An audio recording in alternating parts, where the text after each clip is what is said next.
Matagal nang nabitin ang kanilang sagupaan. Pero ngayong muling nagtagpo ang kanilang landas, wala nang atrasan.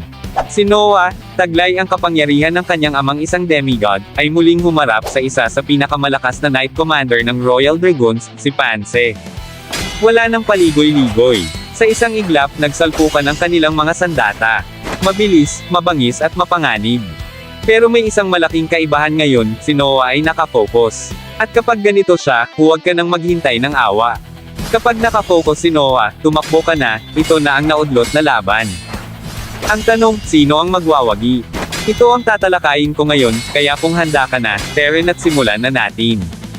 What's up mga Coops, Manga Moto nagbabalik. Record of Ragnarok spin-off, Jack the Ripper Case Files Chapter 50. Fateful Ties. Sa umpisa ng kabanata, mabilis na tinatahak ni Noah ang landas patungo sa base ng kalaban. Buo ang loob niyang iligtas sina Gina at Luna. Hindi niya alam, isang panganib ang kasalukuyang bumababa mula sa kalangitan, isang presensyang kilala, mabigat at hindi basta-basta. Mula sa ere, biglang bumulusok si Pansy. Walang babala, diretso ang atake sa gitna ng bugso ng hangin. Ngunit hindi basta natitinag si Noah, sa loob ng isang kisap mata, naitaas niya ang kanyang dalawang dagger, sapat upang depensahan ang biglaang pag-atake. Sa pagkakapwesto ng sandata at sa paraan ng pag-atake, agad na nakilala ni Noah ang kalaban. Isa sa mga pinakadelikadong miyembro ng Royal Dragoons, ang Knight Commander mismo, si Pansy. Isang bakulaw na minsang nakasagupa, ngunit naudlot ang sagupaan nila noon. Tila nasiyahan si Pansy. Para sa kanya, isang patunay ang mabilis na reaksyon ni Noah na sulit ang kanyang ginawang pagtugis. Matagal niya na itong gustong tapusin. Hindi utos ang nagtulak sa kanya, kundi ang matinding pananabik na tapusin ang laban na minsan nang nabitin. Ngunit sa isip ni Noah, agad na sumagi ang alaala ni Mika, kaibigan, kakampi, at isa sa mga naging tapat sa samahan ng Mother Goose. Isa rin siya sa walang awang pinaslang ni Pansy. Sa isang iglap, sumiklab ang matinding galit sa puso ni Noah. Sa bugso ng damdamin, balagbag niyang sinigawan si Pansy, "Huwag mo akong terenteduhin," sabay pinakawala ng isang mabagsik na atake na nagpatilapon sa kalaban. Sa pagkakatilapon, nagawa ni Pansy na agad ibalanse ang kanyang katawan upang hindi matumba. May mapangasar na ngiti ang gumuhit sa kanyang mukha, isang ngiting puno ng pagnanasa sa kaguluhan. Gustong-gusto ni Pansy ang nakikita niyang anyo ni Noah, ang uhaw sa paghihiganti, ang naglalagablab na galit, at ang matinding killing intent na halos sumabog sa ere. At hindi siya nabigo. Sa isang iglap, humarap na sa kanya si Noah at agad bumuwelo sa mabilis na atake. Ngunit nagawang umiwas ni Pansy sa pamamagitan ng mabilis na pagliyad, at bago pa man makabawi si Noah, gumanti si Pansy ng saksak sa balikat, isang hindi inaasahang galaw.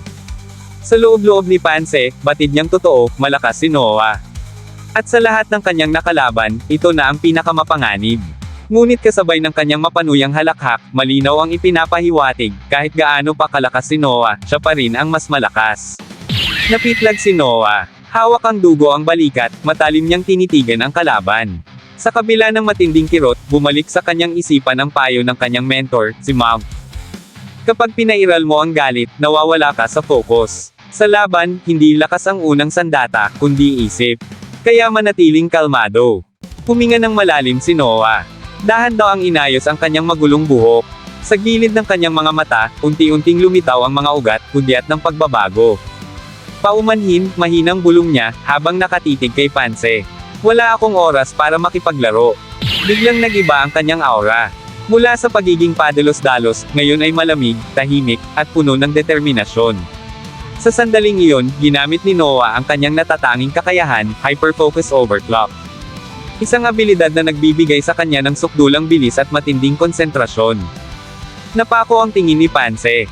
Ang Noah na kanina'y naglalagablab sa galit, ngayon tila walang emosyon, pero mas nakakatakot at mas mabagsik. Muling sumiklab ang sagupaan. Ngunit sa pagkakataong ito, hindi na ito basta laban, isa na itong brutal na banggaan ng bilis at galing. Ang tanong, sino ang mangging ibabaw? Samantala, sa loob ng base ng Royal Dragoons, tahimik ang paligid.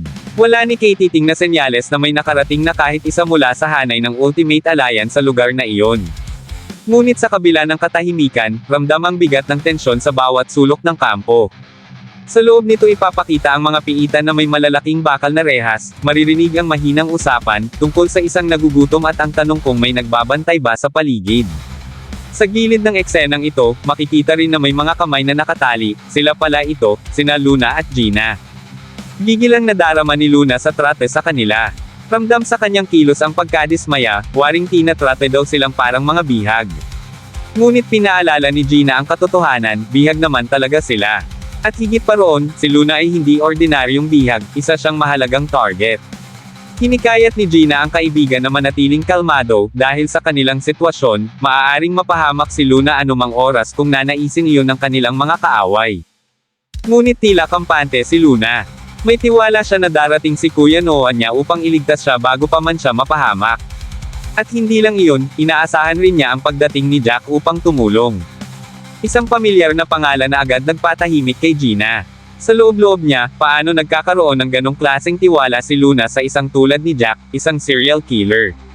Bago pa man lumalim ang kanilang iniisip, may narinig silang papalapit na mga yabag. Agad na sumagi sa isip ni Luna ang posibilidad, baka si Jack na nga ito. Ngunit agad itong napawi nang lumitaw ang mga gwardya ng Royal Dragoons. Habang buhat-buhat ng mga gwardya ang mga bagong bihag, narinig ang reklamo ng isa sa kanila, masyadong mabigat daw ang lalaking hinihila niya. Dapat daw ay tinapos na lang ito. Ngunit sagot ng kasama niya, mahalaga raw ang mga bihag na ito kay Dr. Theodore, gagamitin daw sila bilang test subjects. Habang pinagmamasdan ng mga bagong dating, hindi maitago ni Luna ang pagtataka, hindi niya alam kung sino-sino ang mga ito o bakit tila wala sa ulirat. Samantala, si Gina ay tahimik na lumapit sa hangganan ng kanilang selda. Dito'y agad niyang nakilala ang mga walang malay na ipinasok sa kabilang kulungan, sina Danny, Kroll, at Jasper. Si Jasper mismo ang tinutukoy kanina ng isang gwardyang nahirapan hilahin dahil sa bigat ng katawan nito. Ang pagkakita sa kanila ay nagdulot ng biglang pag-aalala kay Gina. Hindi napigilan ni Luna ang tanungin si Gina kung pamilyar ba ito sa mga bagong bihag. Tumugon si Gina, oo, mga kasamahan niya sa Mother Goose ang tatlo. Sa pagsilip niya sa kalagayan ng mga ito, bagsak, walang malay, at halatang pinahirapan, agad sumiksik ang mga tanong sa kanyang isipan. Paano sila nakarating dito? Ano ang ginagawa nila sa isla ng Avalon? Sa hindi kalayuan, patuloy pa rin ang usapan ng mga gwardya. Isa sa kanila ang walang pakundangang nagbunyag ng sensitibong impormasyon, nagtutulungan na raw ang Mother Goose at ang 5 major organizations upang lusubin ang lihim na laboratory base ng Royal Dragoons. Sa halip na magpahayag ng pag-aalala, isa pang gwardya ang tumawa at tinawag pang mga hangal ang mga organisasyong iyon, na para bang isa lang itong biro para sa kanila. Nang marinig ni Luna ang nasabing alyansa, agad na pumasok sa kanyang isipan ang kanyang Kuya Noah. Samantala, si Gina ay hindi maitago ang pagkalito. Ang Mother Goose, ang grupong kanyang kinabibilangan, nakikipagtulungan sa ibang organisasyon. Hindi niya alam kung alin ang mas nakakagulat, ang lihim na operasyon ng Royal Dragoons o ang pagkakaisang ngayon lang niya natuklasan. Sa loob-loob niya, tila lumalabo na ang lahat, ano na ba talaga ang nangyayari? Mula roon, muling bumalik ang tagpo sa gitna ng kagubatang halos hindi na makilala. Wasak ang kapaligiran, parang dinaanan ng bagyo. Patuloy ang matinding banggaan ni Noah at Pansy, isang salpukan ng bilis at lakas na lampas sa karaniwang tao. Sa puntong ito, kitang-kita ang pagbabago. Simula nang gamitin ni Noah ang kanyang hyper-focus, naging mas mabilis ang kanyang paggalaw, walang hirap na naiwasan ang sunod-sunod na sword slashes ni Pansy. Napansin niya ang isang kahoy sa lupa, at sa isang iglap, sinipa niya ito papunta sa mukha ng kalaban. Mabilis namang nakaiwas si Pansy, pero iyon pala ay distraction. Pagdikit ni Noah, ilang pulgada na lang ang pagitan nila, agad na sumunod ang isang mapanlinlang na atake. Ngunit hindi rin basta-basta si Pansy. Nakadepensa ito sa tamang oras at saka itinapon paitaas ang siyam niyang sandata, isang hudyat ng isa sa kanyang pinakamatinding teknik, Heavy Sword Rain Sword Squall. Subalit nakaramdam si Pansy na parang may binabalak si Noah, isang bagay na hindi maganda. Isang kutob na hindi niya maipaliwanag, pero sapat upang bumigat ang paligid. Parang may panganib na nagkukubli sa bawat galaw ng kalaban, at hindi siya nagkamali. Sa mismong sandaling iyon, pinakawalan ni Noah ang kanyang hyper-concentration. At gamit ang pambihirang abilidad na ito, naidepensa niya ang sarili laban sa 8 magkakasunod na mabibigat na atake ni Pansy, mga galaw na, sa kahit sinong ordinaryong mandirigma, ay tiyak na ikakatalo. Ngunit kay Noah, tila wala lang.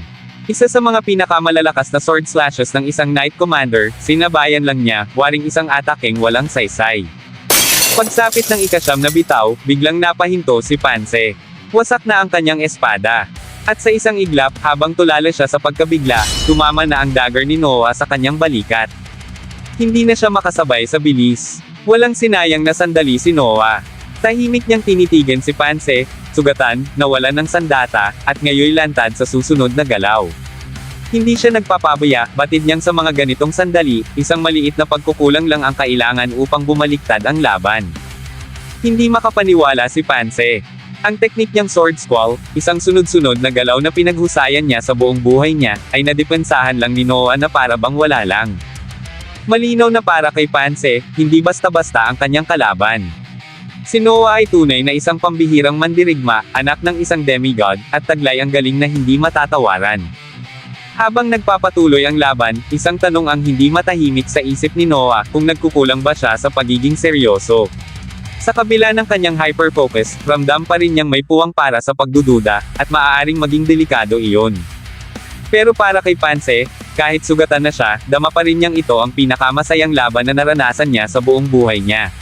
Sa wakas, nakatagpo siya ng isang karapat-dapat na katunggali, isang lab ang hindi niya gustong matapos agad. At dahil dito, inilabas na ni Pansy ang kanyang huling sandata. Sa isip niya, sayang kung dito na magtatapos ang lahat. Ngunit bago pa niya maipagpatuloy ang susunod na galaw, biglang napatigil silang dalawa. Isang boses ang sumabay sa hangin, may bahid ng kasayahan, halos pakanta. Sangayon daw siya sa sinabi ni Pansy. Mula sa itaas, unti-unting lumitaw ang silhwete ng isang figura, nakabitin patiwarik, tila naglalaro lamang sa paligid ng tensyon. At ito na nga, ang ating bida. Si Jack. Papunta siya para iligtas si Luna, ngunit nadaanan niya ang matinding sagupaan ni Noah at Pansy. Nagulat si Noah sa biglaang pagdating ng kasamahan. Si Pansy naman, agad na bahira ng inis, hindi lamang dahil sa pagkabigla, kundi dahil sa presensya ng isang tao na ayaw niyang makaharap. Ang kilabot na si Jack. Walang pag-aalinlangan, inilabas ni Jack ang kanyang mga punyal. May ngiting hindi maipinta sa kanyang mukha habang inihayag ang balak, tutulungan niya si Noah sa laban. At dito na nagtapos, alam kong bitin ka sa kwentuhan natin, kaya sorry na agad. Shoutout po muna kina